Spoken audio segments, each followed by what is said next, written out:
The steel beneath your feet has been walked upon by 10,000 generations of the faithful, yet you would never know their names. In the vast honeycomb of Hive Tertius, on the industrial world of Corvinus Prime, there exists a single HAB unit designated 77 Alpha 998. It measures 12 meters by 8 meters by 3 meters high. Within these dimensions, a family of 4 has lived for 37 years. The walls are painted the regulation ochre that the administratum determined, through careful calculation, would promote both productivity and compliance. The paint has begun to peel. This is the story of Matthias Volk, manufactorum worker grade 7, husband to Sarah, father to twins Castor and Lydia. His life unfolds in these cramped quarters where the ceiling pipes carry scalding water to the nobles in the spire above, where the floor thrums constantly with the vibrations of heavy machinery 15 levels below, where the walls sometimes seem to breathe when the lights flicker off. Matthias has lived in 77 Alpha 998 since birth. His father lived here before him, his grandfather before that.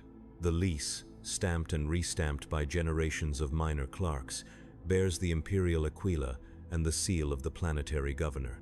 It guarantees occupancy in perpetuity, so long as the tithe quotas are met, so long as the work continues, so long as faith endures. The morning begins as it always begins.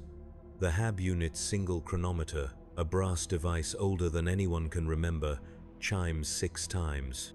The sound is thin and metallic, barely audible over the constant hum of the ventilation system that carries with it the smell of promethium, recycled air, and something else.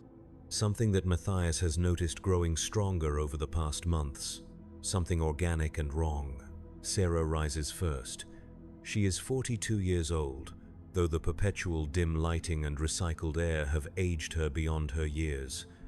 Her hands are stained permanently with the blue-green chemicals from the textile mill where she operates loom 777, 13 hours a day, 6 days a week.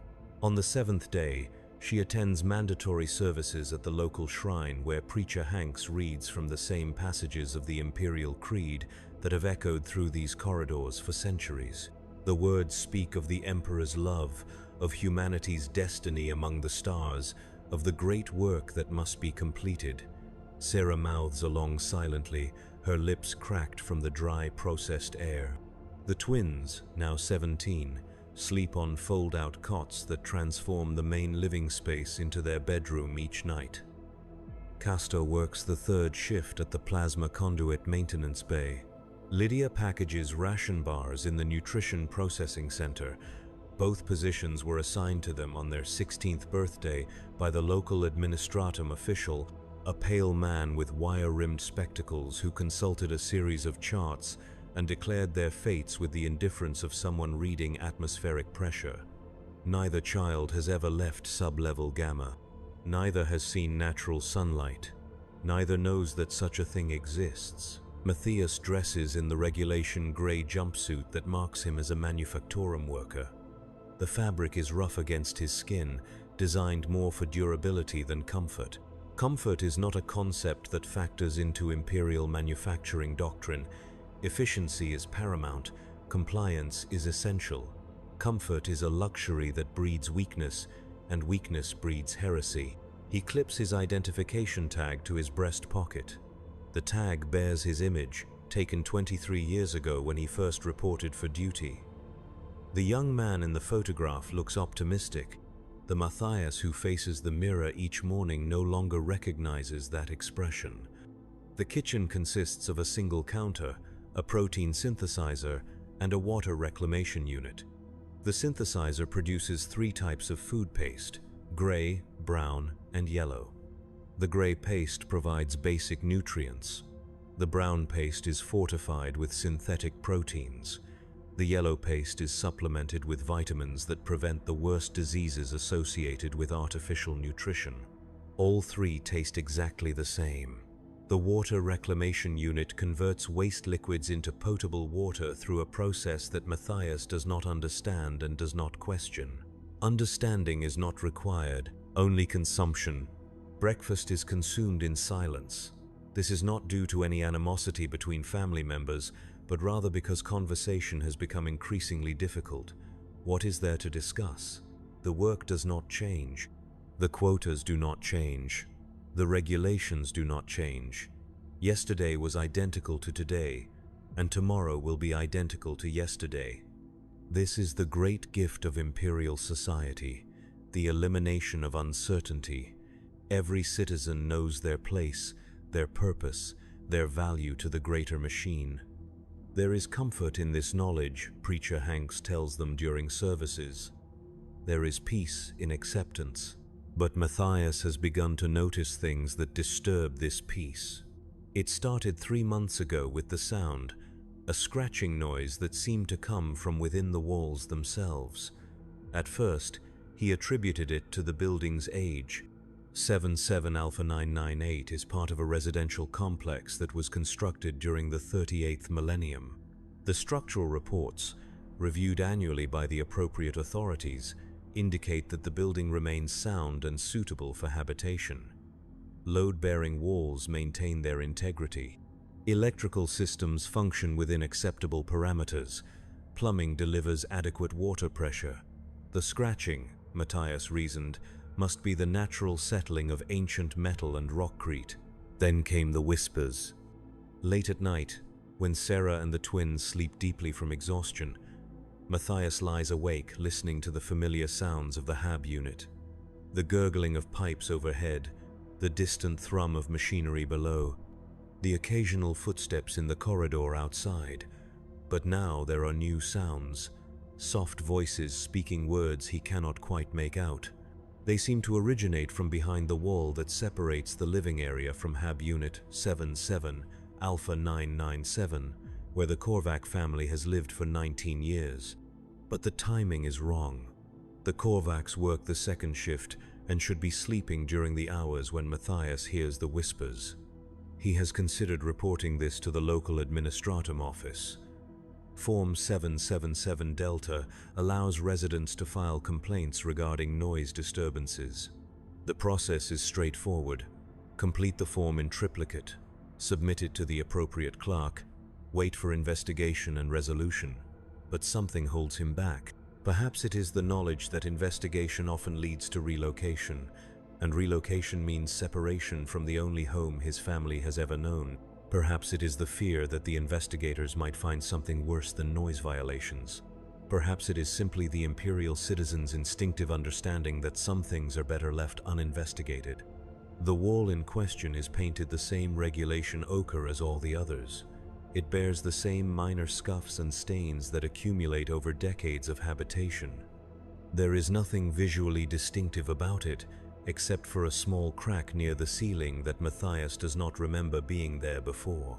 The crack is perhaps 15 centimeters long and barely visible unless one knows where to look. When Matthias positions his ear near the crack, the whispers become slightly clearer, though the words remain incomprehensible. Work provides a temporary escape from these concerns. The manufactorum where Matthias labors occupies 7 sublevels beneath the residential complex. The journey requires a 20-minute descent through a series of lift platforms and connecting tunnels. The tunnels are lined with service pipes, electrical conduits, and ventilation shafts that disappear into darkness. Occasionally, maintenance crews can be seen working in the deeper reaches, their headlamps creating brief pools of light in the perpetual gloom. Matthias has never spoken to these maintenance workers. Their schedules do not align with his, and conversation between different work classifications is discouraged without proper authorization. The manufactorum floor spans 2 kilometers in length and 1 kilometer in width. The ceiling rises 20 meters above the workstations, supported by massive steel beams that cast geometric shadows across the production line. The air is thick with the smell of heated metal, machine lubricants, and ozone from the plasma cutters. The noise is constant and overwhelming, the rhythmic pounding of hydraulic presses, the whine of cutting tools, the hiss of cooling systems. Workers communicate through hand signals and abbreviated shouts. Extended conversation is impossible. Matthias operates Assembly Station 47, where he installs guidance systems into artillery shells destined for the Imperial Guard. Each shell is identical to the last. Each requires the same sequence of operations performed in the same precise order. Insert the guidance module, align the connectors, apply the sealant, activate the diagnostic sequence. Pass the completed shell to the next station. The work requires concentration but not creativity. Creativity is discouraged. Deviation from established procedures results in immediate quality control review and potential disciplinary action. The shells Matthias works on will be fired from basilisk artillery platforms on distant worlds whose names he will never know. They will explode among enemies whose faces he will never see. The fragments will kill soldiers whose final thoughts will be of homes they will never see again. This knowledge does not trouble Matthias. It is not meant to trouble him. His role in the great chain of Imperial production is small but essential. Without his work, the shells would not function. Without the shells, the artillery would be useless. Without the artillery, worlds would fall to Xenos aggression or heretical rebellion. Without the Emperor's protection, humanity would perish in the darkness between the stars. This is the logic that governs every action, every decision, every moment of existence within the Imperium. The work shift ends as it begins, with the sound of a chronometer. 12 hours after beginning their labors, the workers of the manufactorum set down their tools and begin the journey home. The lift platforms carry them upward through the same tunnels they descended in the morning. The transition from the bright, harsh lighting of the production floor to the dim, amber illumination of the residential levels requires several minutes of adjustment. Some workers rub their eyes, others blink repeatedly. Matthias simply stares ahead, his mind already focused on the evening routine that awaits him. Dinner is prepared by Sarah, who returns from the textile mill 30 minutes before Matthias arrives home. The meal consists of protein paste supplemented with synthesized vegetables and a small portion of carbohydrate supplement. The vegetables are grown in hydroponic facilities 3 levels below the residential complex. They are pale and flavorless, engineered for nutritional content rather than taste. The workers who tend these facilities are classified as agricultural specialists and receive slightly larger rations as compensation for their critical role in food production. Sarah has sometimes wondered what it would be like to work in the growing facilities, surrounded by living plants instead of mechanical looms. But wondering is not the same as requesting transfer, and transfer requests require justification that goes beyond personal preference. Castor returns from his shift as the family finishes eating. His work in the plasma conduit maintenance bay exposes him to radiation levels that are within acceptable parameters but leave him perpetually exhausted. His skin has taken on a pale, translucent quality that makes the veins in his forearms visible. The medical clinic provides monthly screenings for all plasma workers. The results are filed with the appropriate authorities, but not shared with the workers themselves. Castor knows only that he has been cleared for continued duty. This is sufficient information for his purposes. Lydia's shift at the nutrition processing center ends after the others have gone to sleep. She returns to the HAB unit near midnight, moving quietly to avoid waking the family. Her work involves sealing individual ration packages and applying the appropriate labels. The labels indicate nutritional content, expiration dates, and distribution designations. Some packages are marked for general consumption. Others are labeled for specific populations: children, pregnant women, workers in hazardous industries, clergy members, military personnel. The ration quality varies according to the recipient's value to Imperial society. This variation is not discussed openly, but every citizen understands the hierarchy through direct experience.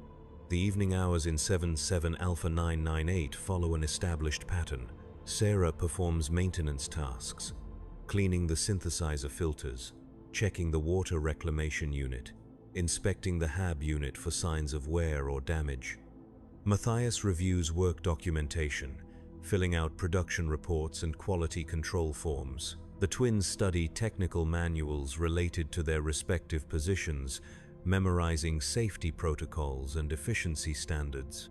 Education in the traditional sense ended for all of them years ago, but continuous training is mandatory for all Imperial citizens. Knowledge that does not serve the Emperor's purposes is knowledge wasted. But tonight, as Matthias attempts to focus on his documentation, the whispers return. They begin as they always begin, soft and indistinct, seeming to emerge from the very walls themselves. But tonight there is something different. Tonight the whispers seem to carry a note of urgency, almost pleading. Matthias sets aside his data slate and moves closer to the wall. Sarah, absorbed in her cleaning tasks, does not notice his movement. Castor has already fallen asleep on his cot, his breathing shallow and labored from radiation exposure. Placing his ear against the wall, Matthias listens intently. The whispers are definitely coming from behind the surface, but their source remains unclear.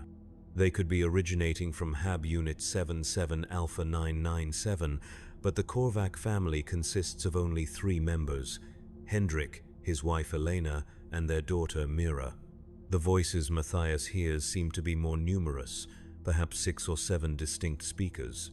Their words overlap and interweave in patterns that make individual phrases difficult to distinguish. The crack in the wall has grown.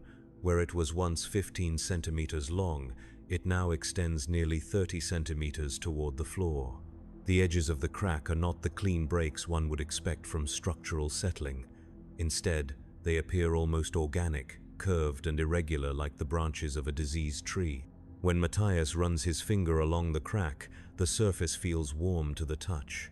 This should not be possible. The interior walls are not connected to any heating systems, and the ambient temperature of the Hab unit remains constant at 18 degrees Celsius.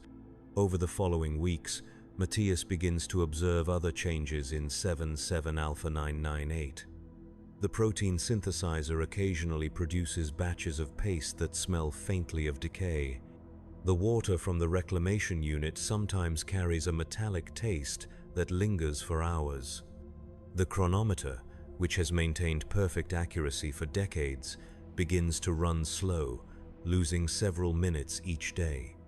Most disturbing of all, Sarah and the twins seem not to notice these anomalies. When Matthias mentions the strange smells or unusual tastes, they look at him with confusion and mild concern. The work continues, as it always continues. The Manufactorum operates according to schedules established by the Administratum and enforced by shift supervisors, who themselves answer to production coordinators who report to sector chiefs who serve at the pleasure of the planetary. Governor. The chain of command extends upward through layers of bureaucracy until it reaches the highest levels of imperial authority. At each level, decisions are made based on data provided by the level below. Information flows upward, filtered and processed and condensed into reports that bear little resemblance to the reality experienced by individual workers. Assembly Station 47 continues to produce guidance systems for artillery shells. The quota remains constant, 47 units per shift. The quality standards remain unchanged, 0 tolerance for defects or deviations. The work rhythm remains steady: insert, align, seal, test, pass. But Matthias finds his concentration wavering. His thoughts return repeatedly to the whispers, to the growing crack, to the changes in his home that no one else seems to perceive. The shift supervisor, a thin woman named Velka who has held her position for 8 years, notices Matthias's distraction during the 3rd week. She approaches his station during a scheduled inspection, her data slate ready to record any observations or violations. "Worker Volk," she says, her voice barely audible over the machinery noise. "Your completion rate has dropped by 7% over the past 10 days. Matthias continues working as he responds. Stopping to face a supervisor during inspection is considered disrespectful and can result in disciplinary action. "I was not aware of the decline, Supervisor Velka. I will increase my focus to correct the deficiency." Production standards exist for the benefit of the Emperor and the citizens he protects. Velka continues. When one worker fails to meet quota, all workers must compensate for the shortfall. This creates inefficiency and reduces overall output. I understand, Supervisor. The deficiency will be corrected. Velka makes notes on her data slate. These notes will become part of Matthias's permanent work record, accessible to any future supervisor or administrator who needs to evaluate his performance. 3 negative evaluations within a 6-month period result in mandatory re-education. 5 negative evaluations result in job reassignment. 7 negative evaluations result in review by the local arbitrator, whose options include fines, imprisonment, or in extreme cases, servitorization. The knowledge of this system does not inspire fear in Imperial citizens. Fear would suggest doubt about the wisdom of Imperial justice. Instead, it inspires careful attention to duty and regulation compliance. Matthias has received only 2 negative evaluations during his 23 years of service, both for minor infractions related to documentation errors. His work record is considered exemplary by Manufactorum standards. This recent decline in performance represents an anomaly that requires correction. But correction proves difficult when one's attention is constantly drawn to mysteries that should not exist. The whispers have begun to occur during daylight hours. What once was a nighttime phenomenon now intrudes into the normal routine of home life. Matthias hears them while eating breakfast, while preparing for work, while attempting to complete his evening documentation.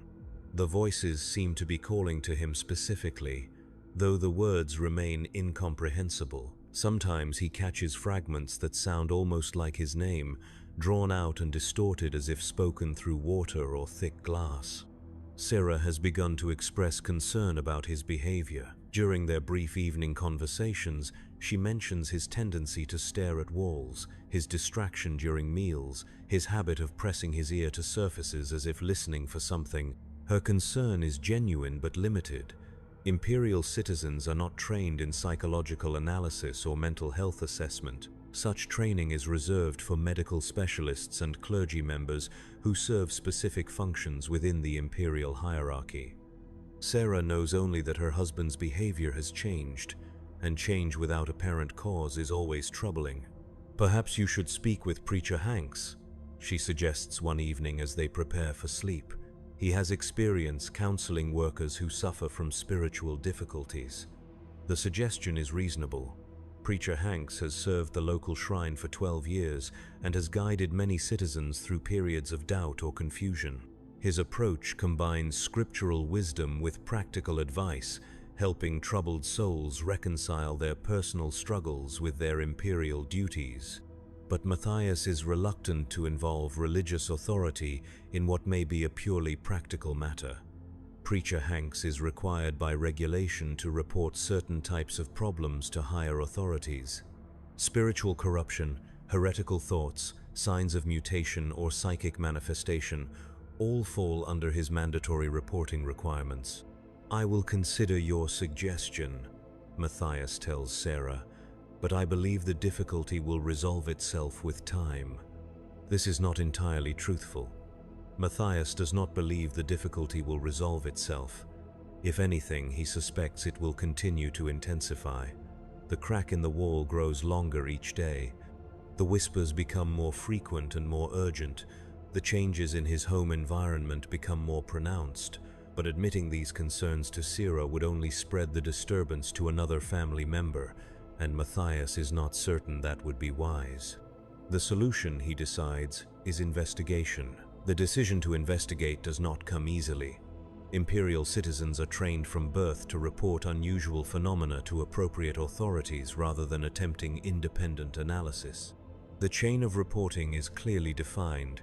Citizens report to local administrators, administrators report to sector coordinators, coordinators report to planetary officials, officials report to subsector commands, commands report to imperial governors. At each level, specialized expertise is applied to determine appropriate responses. This system has functioned effectively for 10,000 years, maintaining stability across millions of worlds and trillions of citizens. But the system assumes that citizens will recognize unusual phenomena when they encounter them. Matthias is not certain that what he is experiencing qualifies as unusual. The whispers could be explained by acoustic effects in the building's aging structure. The growing crack could result from normal settling or thermal expansion. The changes in taste and smell could be attributed to minor equipment malfunctions or his own heightened sensitivity due to stress. Without clear evidence of a genuine threat, reporting his concerns might be premature and could result in unnecessary investigation of his family and neighbors. The investigation begins with careful observation. Matthias starts documenting the whispers, their timing, duration, apparent source location, and any words or phrases he can distinguish. He measures the crack in the wall each evening, noting its growth rate and changing characteristics. He monitors the protein synthesizer and water reclamation unit, recording any variations in output quality. His approach is methodical and systematic, following the analytical principles taught to all manufactorum workers for quality control purposes. The documentation reveals patterns that disturb him. The whispers occur most frequently between 2200 hours and 0200 hours, during the period when most residents are sleeping. The crack grows at a rate of approximately 2 centimeters per day, but the growth accelerates during the whisper episodes. The equipment malfunctions correlate with both the whispers and the crack growth, suggesting a connection between all three phenomena. Most troubling of all, Matthias discovers that he can sometimes understand individual words within the whispers. They speak of hunger, of darkness, of spaces between spaces where the Emperor's light does not reach. They mention names that sound almost familiar but which he cannot quite place. They describe places that seem to exist within the walls themselves, vast caverns and twisted corridors that extend far beyond the physical boundaries of the residential complex. This is when Matthias realizes that his situation may require more than individual investigation. The local administratum office occupies the third sub-level of the government complex, 12 levels above the residential areas but still far below the spire where the highest planetary officials conduct their business. The office serves citizens from 7 residential sectors, processing their documentation needs, complaint reports, and administrative requests. The waiting area contains 40 seats arranged in neat rows, facing a service counter manned by 3 clerks. The seats are occupied by citizens holding various forms and documents, each waiting for their number to be called. Matthias holds complaint form 777 Delta, completed in triplicate as required by regulations. The form allows him to report noise disturbances, structural anomalies, equipment malfunctions, or other habitability issues within his assigned HAB unit. He has filled out the form carefully, describing the whispers as unusual acoustic phenomena, the crack as a minor structural irregularity, and the equipment problems as intermittent performance variations. The language is deliberately neutral and technical, avoiding any suggestions of supernatural or heretical causes. When his number is called, Matthias approaches the service counter where Clerk Valdris, a middle-aged man with thinning hair and ink-stained fingers, reviews his documentation. HAB Unit 77 Alpha 998. Clerk Valdris reads aloud. Acoustic phenomena, structural irregularity, equipment variations. How long have these issues been ongoing? Approximately 6 weeks for the acoustic phenomena, 4 weeks for the structural issue, 3 weeks for the equipment problems. Clerk Valdris makes notes on his data slate. Have you consulted with your neighbors regarding similar experiences? This is a standard question, designed to determine whether reported problems affect multiple units or represent isolated incidents. Matthias has not consulted with his neighbors. The Korvac family in 77 Alpha 997 work different shifts, and he rarely encounters them in the corridors. The Brennis family in 77 Alpha 999 consists of an elderly couple who keep to themselves and communicate primarily through written notes left outside their HAB unit. I have not consulted with neighbors, Matthias replies. Investigation protocol requires neighbor consultation before administrative review. Clerk Valdris explains. Please complete verification form 222 Alpha with statements from adjacent residents, then return for processing. The additional form requires Matthias to obtain written statements from residents of HAB Units 77 Alpha 997 and 77 Alpha 999, confirming whether they have experienced similar problems. The statements must be signed and dated, with official identification numbers included for verification purposes. Only then can the administratum proceed with formal investigation of his complaint. This requirement presents complications that Matthias did not anticipate. Approaching neighbors about potentially sensitive matters requires careful consideration of privacy regulations and social protocols. Citizens are expected to maintain appropriate boundaries with their neighbors while still cooperating in matters of mutual concern. The balance between these expectations is delicate, and miscalculation can result in social difficulties or administrative complications. The decision to approach the Korvac family proves problematic from the outset. Matthias knocks on the door of 77 Alpha 997 during the evening hours when he believes they should be home from their second shift assignments. The knock is answered not by Hendrik or Elena Korvac, but by a young woman he does not recognize. She appears to be in her 20s, with pale skin and dark hair pulled back in a simple braid. Her clothing is standard civilian issue, but something about her manner suggests she is not a regular resident of the complex. "Yes?" she asks, opening the door only wide enough to reveal her face. "I am Matthias Volk from 77 Alpha 998. I am seeking to speak with the Korvac family regarding an administrative matter." The young woman's expression does not change, but she glances briefly over her shoulder before responding. "The Korvacs are not available at this time. Perhaps you could return at a more convenient hour." This response is unusual. Citizens working second shift should be available during evening hours, and administrative matters typically receive priority attention regardless of convenience. Matthias considers pressing for more specific information about when the Korvacs might be available, but something in the young woman's manner discourages further inquiry. "May I ask when would be a more convenient time?" he asks instead.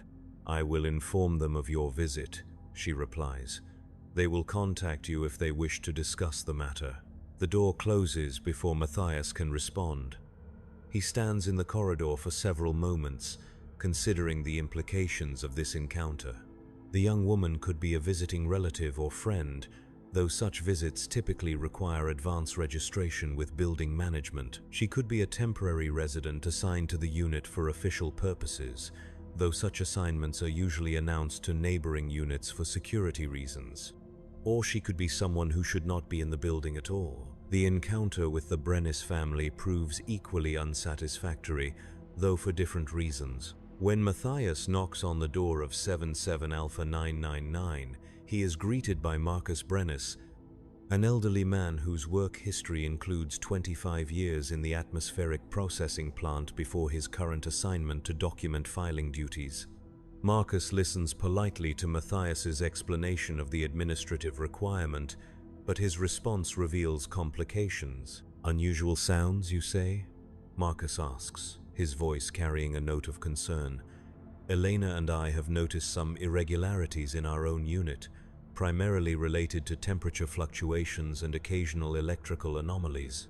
This information is both helpful and troubling. Helpful because it suggests that Matthias's experiences may not be isolated to his own HAB unit. Troubling because it implies a broader problem that could affect the entire residential complex. Marcus agrees to provide a written statement for the verification form, but his willingness to cooperate comes with an unexpected request. "Perhaps we should coordinate our efforts," Marcus suggests. "If multiple units are experiencing problems, a joint complaint might receive more serious attention from the administratum." The suggestion is reasonable from an efficiency standpoint, but it represents a significant expansion of what Matthias originally intended as a simple individual complaint. Joint complaints require additional documentation, coordination between multiple families, and potentially greater scrutiny from administrative authorities. They also imply a level of organization among residents that could be interpreted as unauthorized assembly for collective action. Imperial regulations regarding collective action are complex and situation-dependent. Citizens have the right to band together for legitimate purposes such as work assignments, religious observance, and community maintenance. But they also have the obligation to avoid unauthorized organization that could challenge established authority or create alternative power structures. The distinction between legitimate cooperation and unauthorized assembly is not always clear, and citizens are expected to exercise judgment in determining appropriate levels of coordination. After careful consideration, Matthias agrees to Marcus's suggestion. The potential benefits of a coordinated approach outweigh the risks, particularly if the problems affecting his HAB unit are indeed part of a larger pattern. Marcus's experience with administrative procedures, gained through his document filing work, could prove valuable in navigating the complaint process. His willingness to cooperate also suggests that the problems are significant enough to warrant formal attention. The joint complaint requires 3 days to prepare properly. Marcus and Matthias meet each evening after their work shifts to compare their observations and compile their documentation. The meetings take place in the corridor outside their respective HAB units, as regulations discourage extended visits between families without proper authorization. Their conversations are conducted in low voices to avoid disturbing other residents, though Matthias notices that the corridor seems unusually empty during their meeting times.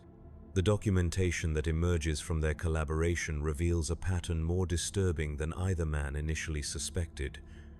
Marcus's electrical anomalies correspond closely to the timing of Matthias's whispers. Both families have experienced equipment malfunctions that follow similar patterns. Most significantly, Marcus reports structural irregularities in his own HAB unit, a crack in the wall that separates his living area from 77 Alpha 998. The crack in Marcus's wall is approximately 45 centimeters long, extending from floor level toward the ceiling. Like the crack in Matthias's wall, it exhibits organic-looking curves rather than straight structural breaks. Marcus has measured its growth rate and discovered that it expands at approximately 2 centimeters per day, the same rate that Matthias has documented in his own unit. The correlation is too precise to be coincidental.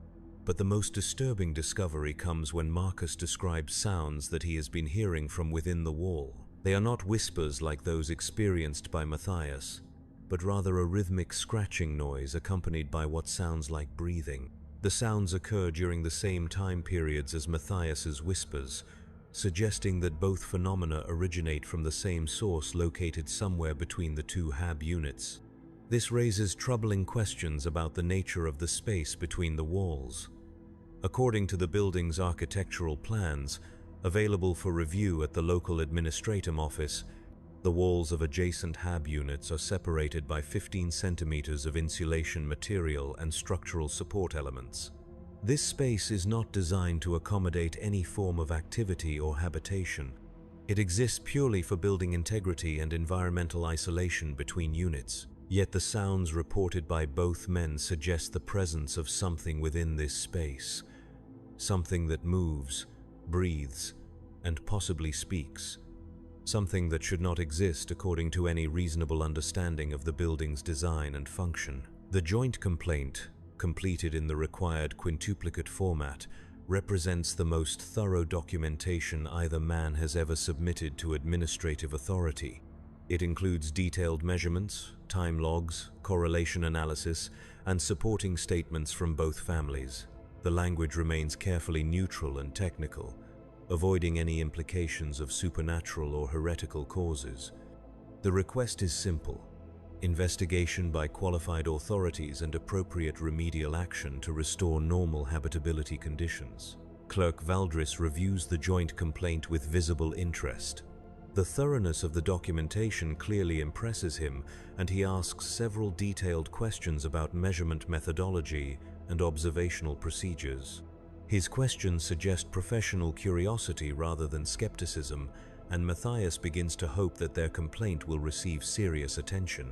This type of coordinated documentation is exceptional, Clerk Valdris comments as he reviews the final pages. Most citizen complaints lack sufficient detail for proper evaluation. Your approach demonstrates admirable dedication to administrative efficiency. The praise is gratifying, but Matthias remains focused on practical outcomes. What is the expected timeline for investigation and resolution? Standard protocol requires initial assessment within 10 working days, Valdris explains. Depending on the findings, additional investigation may be required. Complex structural or environmental issues sometimes require specialist consultation, which can extend the process considerably. 10 working days represents 2 full work weeks, during which the problems in both HAB units will presumably continue to develop. The cracks will grow larger, the sounds will become more frequent, and whatever exists in the space between the walls will have additional time to establish itself more firmly. This timeline is not ideal, but it represents the best outcome available through official channels. As Matthias and Marcus leave the administratum office, both men understand that they have committed themselves to a process whose conclusion remains uncertain. Their joint complaint has been filed and accepted, but official investigation may reveal problems that require solutions beyond simple maintenance or repair. If the issues in their HAB units are connected to larger structural problems, they could face relocation to different residential areas. If the problems are attributed to equipment age or design flaws, they could face assessments for upgrade costs that exceed their financial resources. Most troubling of all, if the investigation reveals problems that cannot be explained through conventional means, they could face questioning about their own role in creating or discovering these problems. Imperial authorities are trained to consider all possibilities when evaluating unusual circumstances, including the possibility that citizens reporting problems may themselves be part of the problem. But these concerns must be balanced against the certainty that ignoring the growing problems will only make them worse. The whispers in Matthias's wall have become more frequent and more urgent. The cracks in both units continue to expand. The equipment malfunctions have begun to affect the quality of food and water that both families depend upon for survival. Whatever is happening in 77 Alpha 998 and 77 Alpha 999 cannot be allowed to continue indefinitely. The investigation, when it begins, reveals the true scope of the problem. Administrative investigator Teresa Vance arrives at the residential complex on the morning of the 8th working day after the complaint was filed. She is accompanied by Building Inspector Jonas Kreiber and Technical Specialist Lisa Morrison, indicating that the administratum has taken the joint complaint seriously enough to assign a full investigation team. The team carries specialized equipment for structural assessment, environmental analysis, and documentation of their findings. Matthias and Marcus meet the investigation team in the corridor outside their respective HAB units. Both men have taken leave from their work assignments for the day, as their presence is required for the full duration of the investigation. The loss of a day's wages represents a financial hardship for both families, but cooperation with official investigations is mandatory and takes precedence over individual economic concerns. Investigator Vance begins the process by reviewing the joint complaint and asking detailed questions about the timeline and nature of each reported problem. Her questions are professional and thorough, covering aspects of the situation that neither Matthias nor Marcus had considered significant. She asks about changes in sleep patterns, variations in appetite, any unusual dreams or thoughts that might correlate with the onset of problems. Her questions suggest experience with cases that extend beyond simple structural or equipment issues. The physical investigation begins with Inspector Kreiber's assessment of the cracks in both HAB units. Using precision measuring instruments, he confirms the dimensions and growth rates documented by the residents. But his examination reveals additional details that were not visible to untrained observation. The cracks do not follow the normal patterns associated with structural settling or thermal expansion. Instead, they appear to follow the path of least resistance through the wall material, creating curved channels that maximize surface area while minimizing structural damage. This is not typical crack propagation, Inspector Kreiber explains to the team. The pattern suggests external pressure applied from within the wall space, but the building specifications indicate no surfaces or structural elements that could generate such pressure. Technical specialist Morrison begins her environmental analysis with readings from instruments that Matthias does not recognize. She measures air composition, temperature gradients, electromagnetic fields, and acoustic signatures throughout both HAB units. Her equipment produces a series of soft beeping sounds and displays data on small screens that she studies with growing concentration. Atmospheric anomalies in both units, Morrison reports after completing her initial survey, elevated humidity levels inconsistent with building environmental controls, trace organic compounds of unknown origin, low-frequency acoustic emissions that do not correlate with any mechanical systems in the building. The investigation team exchanges glances that suggest these findings are not entirely unexpected. Investigator Vance makes detailed notes on her data slate while Inspector Kreiber photographs the cracks from multiple angles.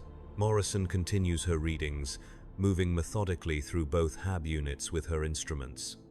It is Morrison who discovers the most disturbing evidence. Using a fiber optic probe inserted into the crack in Matthias's wall, she is able to examine the interior space between the HAB units. What she sees there contradicts every assumption about the building's construction and occupancy. The space between the walls is not the narrow gap filled with insulation material shown on the architectural plans.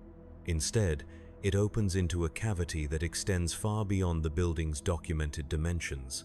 The interior space appears to be significantly larger than indicated by construction records. Morrison reports, her voice carrying a note of professional concern. I'm detecting air movement consistent with a much more extensive hollow area. The probe is encountering no resistance after 2 meters of extension, which should be impossible given the building's structural design. Investigator Vance requests a more detailed probe examination. Morrison inserts additional equipment into the crack, including a miniature camera that can transmit images back to her monitoring screen. The images that appear on the screen show a space that defies rational explanation. The cavity extends upward and downward beyond the range of the camera's illumination. The walls are not the clean metal and rockcrete surfaces one would expect from construction materials, but rather appear organic in nature, with textures that seem to shift and change when observed directly. The air within the space moves in patterns that suggest ventilation or circulation, though no mechanical systems are visible. Most disturbing of all, the camera detects movement within the cavity, shadows that cross the field of view without apparent sources, shapes that seem almost recognizable before disappearing into the darkness. At one point, the camera captures what appears to be text or symbols carved into the organic wall surfaces, but the characters are not in any language that Morrison recognizes. I need to report these findings to Sector Command immediately, Investigator Vance announces after reviewing Morrison's documentation. This investigation exceeds the scope of standard habitability assessment. The implications of this statement are not lost on Matthias or Marcus. When administrative investigations exceed standard scope, they typically escalate to authorities with specialized expertise and enhanced legal powers. This could mean involvement by the ecclesiarchy if the problems are deemed to have spiritual implications. It could mean involvement by the Adeptus Mechanicus if the issues relate to technological heresy. It could even mean involvement by the Inquisition if the circumstances suggest corruption by Chaos or Xenos influence. While Investigator Vance communicates with her superiors via secured Vox link, Inspector Kreiber continues his structural assessment of both HAB units. His examination reveals that the anomalous cracks are not isolated to the walls between the units. Similar fissures, smaller but following the same organic patterns, have begun to appear in other locations throughout both residences. Floor-to-ceiling cracks near the entrance doors, ceiling-to-floor cracks along the exterior walls, horizontal cracks that follow the junction between walls and floors. The building, it appears, is developing a network of interconnected openings that correspond to no known structural phenomena. The cracks are not random damage from age or settling, but rather seem to follow a deliberate pattern that serves some unknown purpose. They are creating pathways through the solid structure of the building, connecting spaces that were never intended to be connected. Technical specialist Morrison's continued monitoring reveals that the environmental anomalies are spreading beyond the 2 HAB units under investigation. Her instruments detect similar atmospheric irregularities in adjacent residences, though the residents of those units have not reported problems to the administratum. This suggests either that the problems are in early stages in other locations, or that other residents are experiencing difficulties but have not yet sought official assistance. The investigation team spends 6 hours documenting their findings before Investigator Vance receives response from Sector Command.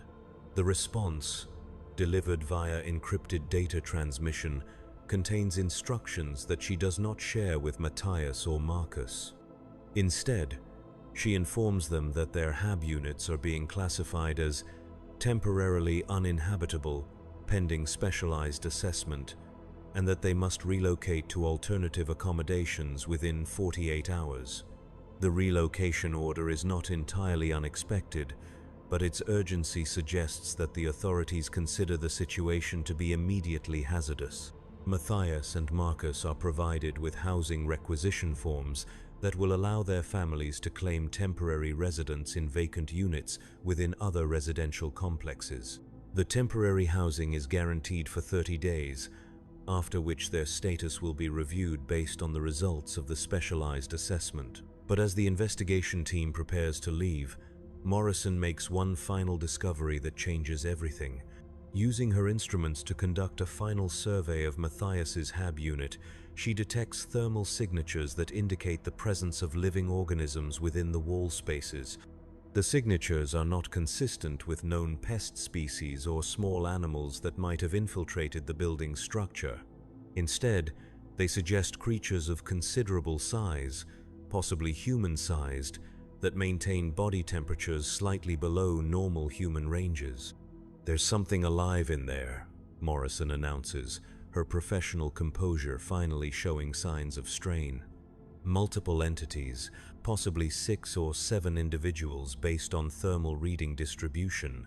They appear to be arranged in a pattern that corresponds to the acoustic phenomena reported by the residents.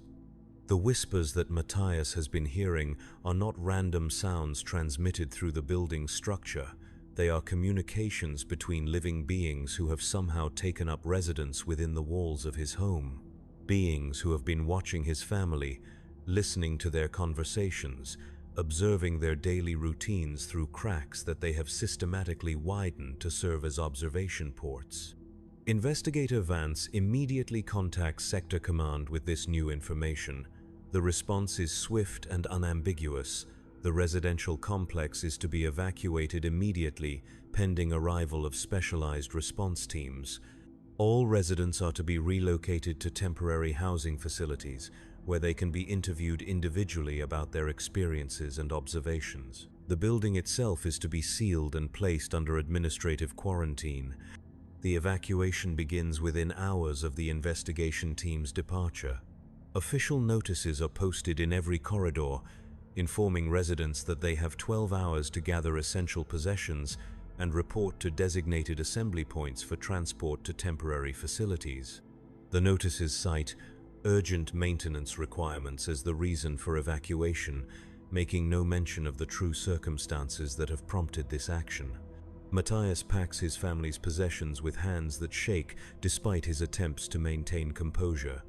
Sarah asks questions that he cannot answer without revealing information that he has been instructed not to discuss. The twins accept the situation with the adaptability of youth, treating the relocation as an unexpected adventure rather than a potential crisis. But as Matthias loads their belongings into the transport vehicle that will carry them to temporary housing, he cannot escape the knowledge that they are leaving behind more than just a home. They are leaving behind something that has been watching them, learning about them, possibly preparing for some action that the evacuation is intended to prevent. The beings in the walls remain in place, their purposes unknown, their capabilities undetermined. The temporary housing facility occupies a converted manufactorum complex in a different sector of the Hive city. The accommodations are Spartan but adequate. Single rooms with basic amenities, communal dining facilities, shared recreation areas. The residents of 77 Alpha 998 and other evacuated HAB units are housed separately from the general population, suggesting that the authorities consider them to require special monitoring or protection. Individual interviews begin on the second day of relocation. Matthias is questioned by a team of officials whose identities and affiliations are not disclosed. They ask detailed questions about his experiences in the HAB unit, his observations of unusual phenomena, his interactions with neighbors and family members. The questions are thorough and systematic, covering aspects of his experience that he had not considered significant. Of particular interest to the interviewers are his descriptions of the whispers and his ability to understand individual words or phrases. They ask him to repeat everything he can remember hearing, to describe the voices in as much detail as possible, to speculate about the meaning or purpose of the communications. Their questions suggest knowledge of similar cases or theoretical frameworks for understanding such phenomena. But when Matthias asks about the results of the specialized assessment of his HAB unit, the officials provide only vague assurances that the situation is being handled by appropriate authorities. He is not told what the thermal signatures represented, whether the beings in the walls have been identified or removed, or when residents might be allowed to return to their homes. The information flows in one direction only, from the evacuated residents to the investigating authorities. Sarah and the twins undergo similar interviews, though their sessions are shorter due to their limited exposure to the anomalous phenomena. Sarah reports that she noticed nothing unusual in the HAB unit beyond her husband's increasingly strange behavior. The twins similarly report no direct experiences with whispers, cracks, or other irregularities. This pattern is consistent across most of the evacuated residents, suggesting that the phenomena were selectively manifesting to specific individuals rather than affecting the entire population uniformly. Marcus Brennis undergoes the most extensive questioning, as his documentation and observations provided crucial evidence for the joint complaint that initiated the investigation. His interview sessions continue for 3 days, during which he is asked to review architectural plans, examine photographs of similar cases from other residential complexes, and provide detailed analysis of his recorded measurements and observations. The depth of questioning suggests that his case may have broader implications beyond the immediate situation. The temporary housing facility operates under regulations that discourage extensive communication between residents about their previous experiences. Meals are served in shifts that separate families who lived in adjacent HAB units. Recreation activities are scheduled to minimize opportunities for coordinated discussion of the evacuation circumstances. These measures are presented as temporary administrative conveniences, but their effect is to prevent residents from sharing information or developing collective understanding of their situation. 3 weeks into the relocation, Matthias receives notification that his family has been approved for permanent rehousing in a different residential complex. The new assignment is located in sub-level Delta, 2 levels above their previous home but otherwise similar in size and amenities. The notification includes transportation arrangements, utility connection schedules, and work assignment transfers for all family members to positions in nearby facilities. The permanent rehousing represents a significant upgrade in their living conditions, but it also means that they will never return to 77 Alpha 998. Whatever has happened to their former home, whatever continues to happen there, they will not be part of its resolution. They are being moved beyond the reach of whatever phenomenon affected their previous residence, but they are also being moved beyond any possibility of understanding what that phenomenon represented. On the day before their scheduled relocation to the new HAB unit, Matthias encounters Investigator Vance in the corridor of the temporary housing facility.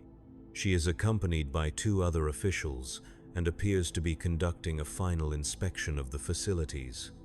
When she sees Matthias, she approaches him with what might be genuine concern or professional obligation.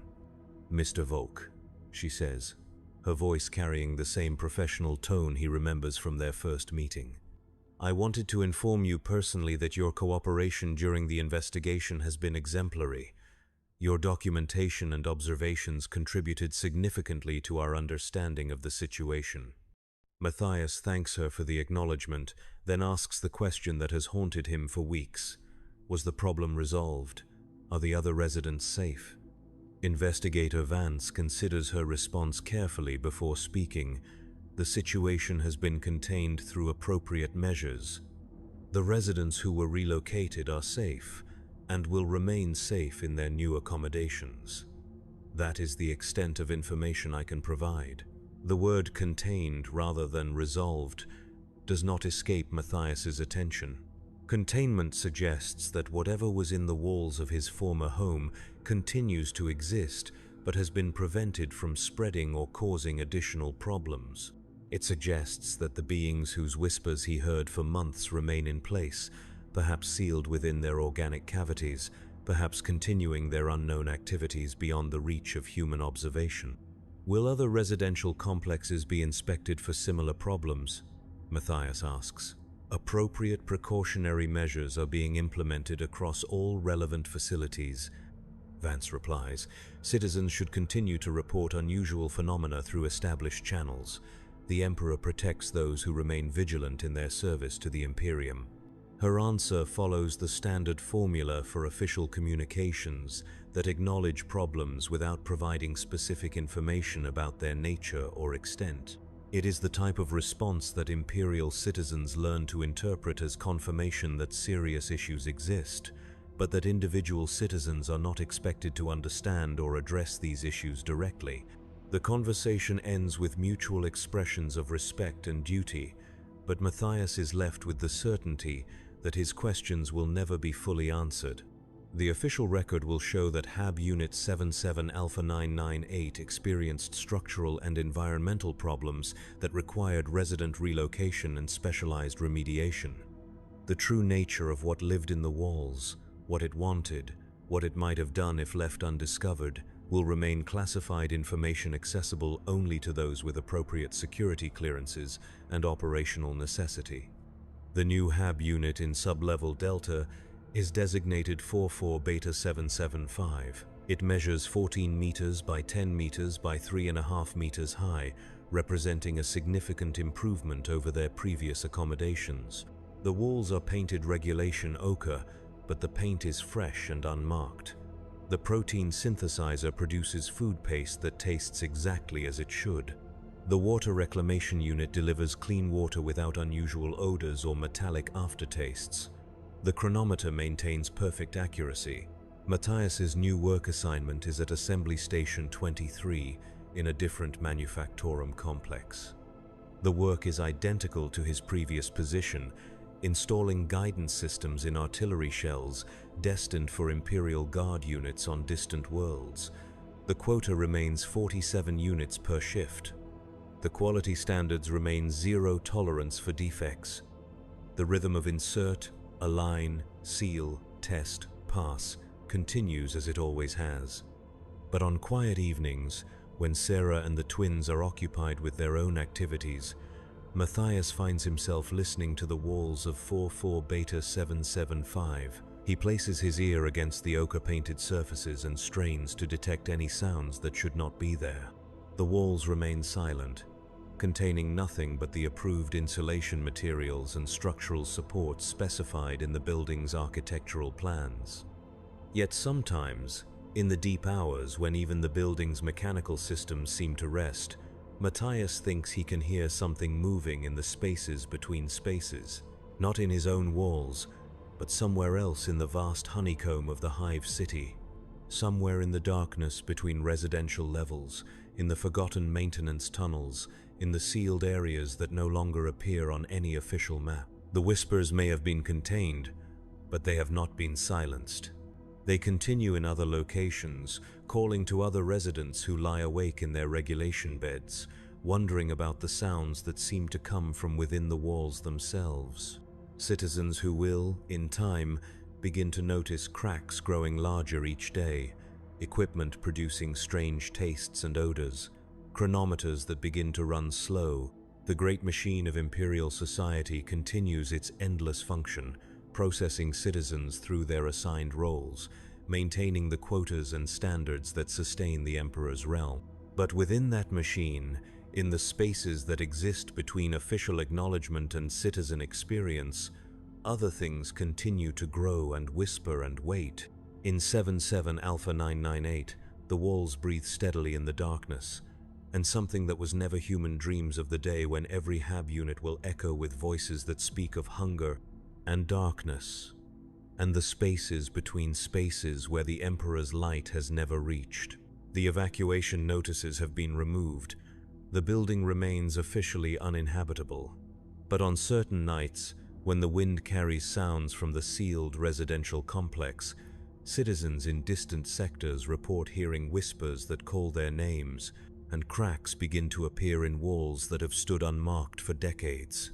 The average home in the Imperium shelters more than its inhabitants realize, and some shelters were never meant for human occupancy at all.